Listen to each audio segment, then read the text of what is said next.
Welcome to today's video. We're going to be looking at Nkosi, which is part of a two-set art foamy, and along with Nkosi comes Bantu knots.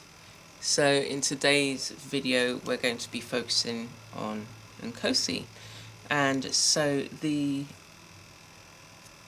art foamy measures about 5.5 inches in length. They all differ obviously in the width, but they've got a nice size to them. And I wanted to share with you some of the ways in which I have used it and maybe give you some ideas. And if you've got any ideas outside of what I share, then please do leave a comment. Please tag me at Reality Arts on Instagram so I can see all your wonderful designs. So what I've done is print several out and just use them in different ways. So when you do the normal print, as I say, you get a 5.5 inch in terms of length, but you can extend. We've got here in the art journal, you can extend depending on what you print it on. If it's paper, you can make it as long as you want, and then you can add in arms and the body aspect and decorate them, decorate her face, her neck, as I've done here, or you can alternate the colors, just use your imagination and go, do as many different ways as you can think. And in these two particular ones, I've extended her figure, so I've printed them on card and I've just elongated her figure and created a pattern on her dress.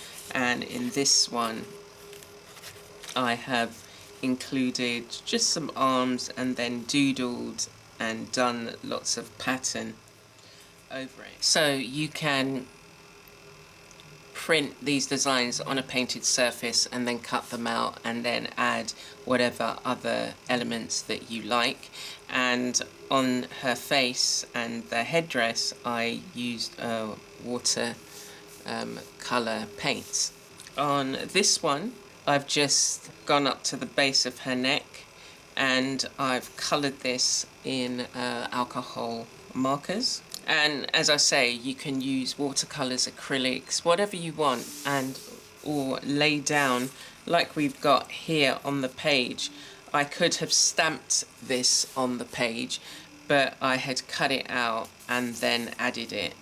So where you apply it to a stamped surface, or where you've applied it to a already printed coloured background, then you can use most of that either in the face. You can use the differences that you would get in terms of like a nicely coloured background and incorporate that and use it to your advantage. And we'll have a look at some of the others. So she starts out with her eyes closed, and you can add additional features and give her open her eyes, and I'll show you some of the ones that I've created here.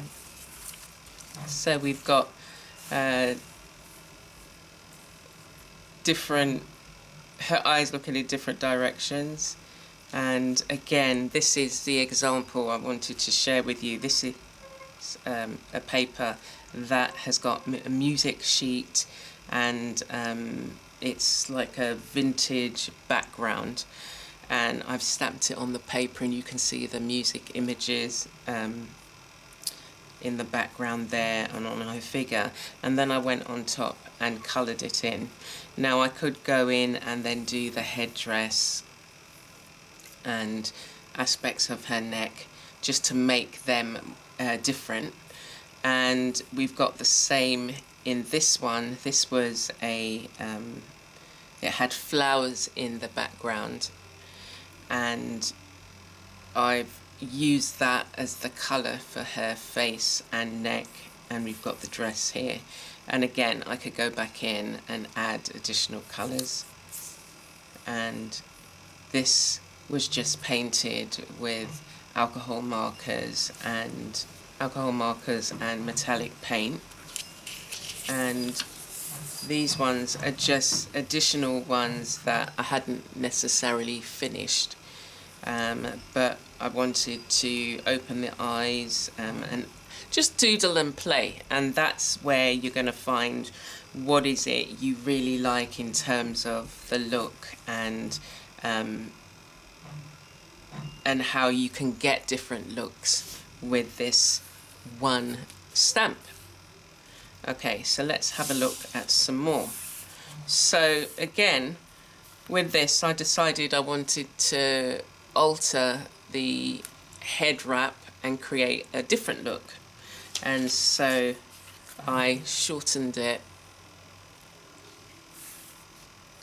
and opened her eyes. And we've got another one here where her eyes are closed, and I love the additions that I did here and the colours. So this may be one that I decide I want to reuse that. And the good thing about the foam stamps is you can like print out your design. You might decide, say for instance, I really like this one and I want to have more of this one. So you can either print it out and recolor them and color them in different ways, or what you can do is print it out, alter it, and then photocopy it, and then you'll have this image. You can make it big, you can make it small, and I'll show you what I did with in the next video with Bantu knots in that same example. And here again we have the same figure with even shorter out hair, and again you can alter it and, you know, do so many different doodlings. You can do so many different alternatives and make them look different. And lastly, you can also use it on fabric, and that's really one of my favourite ways of working. And I've got a piece here that I've done on fabric, and I just love how this is looking. I've still got some other playing to do, will come in, so I'm still going to play some more with some other smaller stitches, and I'd like to do a larger one, say even something in this size, and do a stitched piece for it. But you can, again, as I say, do it on different surfaces and then work with it. If you want to stamp on canvas and work in the figure and do all the other doodling and the other elements. And the other thing is you can print the stamp on fabric, and then you can also use your alcohol markers to colour in, and that's what I did with this. I've coloured it in first with the alcohol markers, and then I've gone over it with the stitches. So this is just a few of the ways in which you can work with Nkosi and create for your art journals and your creative projects. So as I said, I'd really love to see what you create. Don't forget to have a look at the other art foam stamps in the series and see how I've worked with them as well.